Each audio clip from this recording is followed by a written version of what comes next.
ácidos carboxílicos, a função éter, né? Eu já até mostrei alguns compostos para vocês. Eu tenho como exemplo aqui essa planta que é chamada de quebra-pedra, né? Então, essa quebra-pedra ela fornece essa substância que é a hipofilantina, né? E se a gente olhar para a estrutura da hipofilantina, ela tem vários oxigênios entre carbonos, e quando isso acontece, eu tenho a função éter, né? Então, observa aí, né, que eu tenho um oxigênio entre carbonos, só um oxigênio, né? Não confundir éter com éster ou com qualquer outro derivado dos ácidos carboxílicos, porque não existe carbono aqui com dupla ligação com oxigênio, é só oxigênio entre carbonos, que é isso que caracteriza a função éter. Um exemplo é esse composto, né? Para dar nome a esse composto, eu preciso saber a cadeia menor, né? Que está separando aqui o oxigênio, separar a cadeia menor, aqui é uma cadeia maior, que tem 2 átomos de carbono, aqui tem um.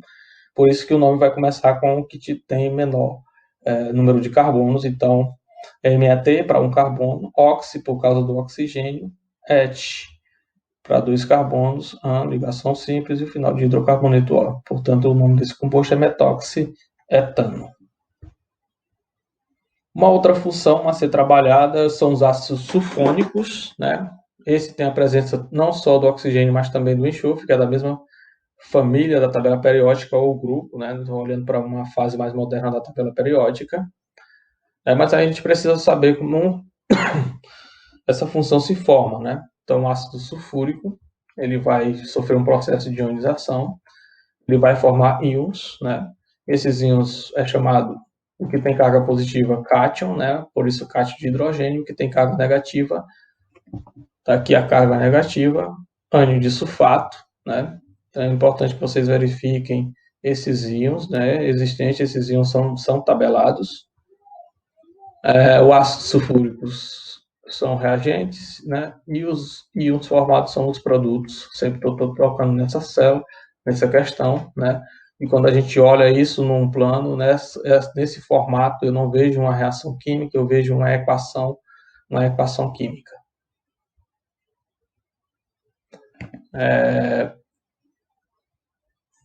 A equação ela não está balanceada, né? Vamos lá balancear. Não apareceu, não aparece estar aqui balanceado, não aparece lá. Vamos voltar lá para ver.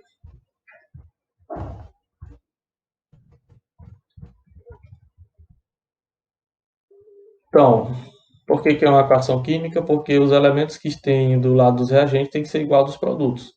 Então, nos reagentes eu tenho 2 hidrogênios, eu tenho 1 enxofre e tenho 4 oxigênio.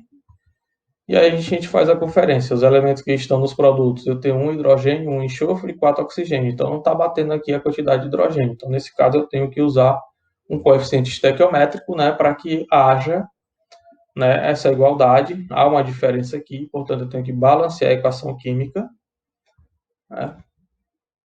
E, ao fazer isso, né, eu consigo que a quantidade de hidrogênio nos produtos seja igual à quantidade de hidrogênio nos reagentes. Então, multiplicar 2 vezes 1, 2, vai dar igual à quantidade de hidrogênios que tem nos reagentes. E assim eu tenho uma equação balanceada. Esse 2 que foi colocado aqui, ele é chamado de coeficiente estequiométrico. Os outros, o coeficiente estequiométrico não aparece, mas está implícito que é 1.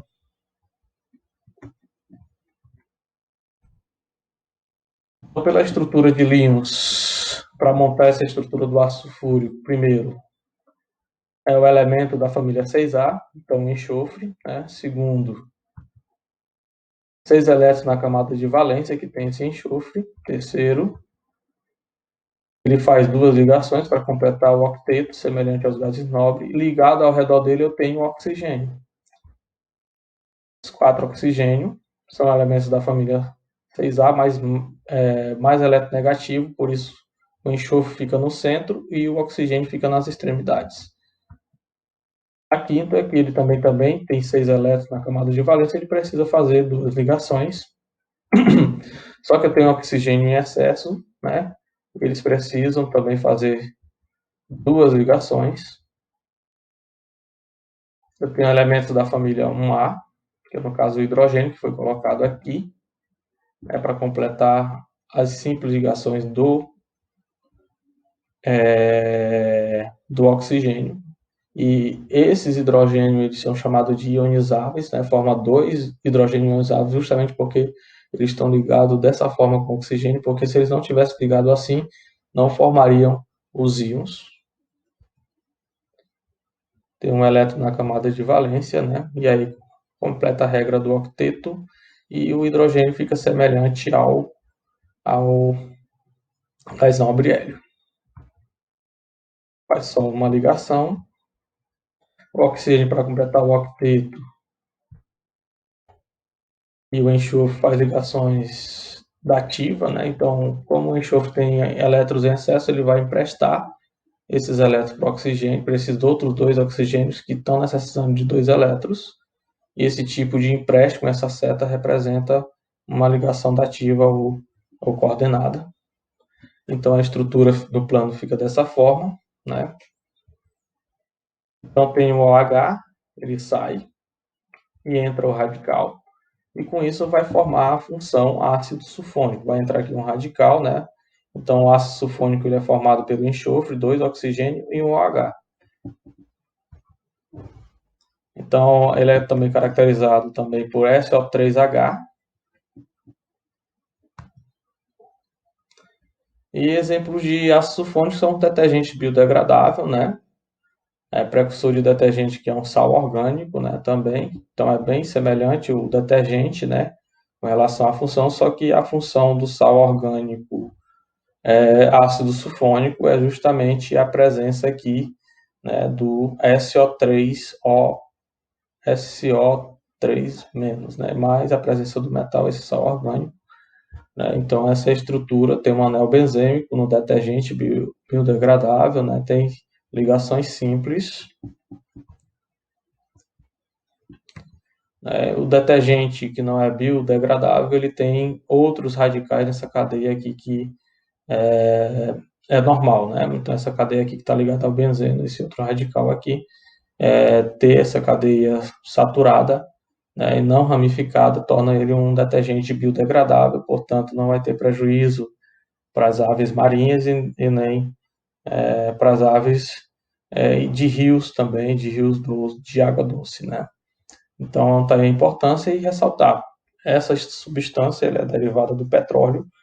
Então, se você tem a consciência ambiental, o importante é que vocês passem a usar o sabão, né, que é, que é degradável, né?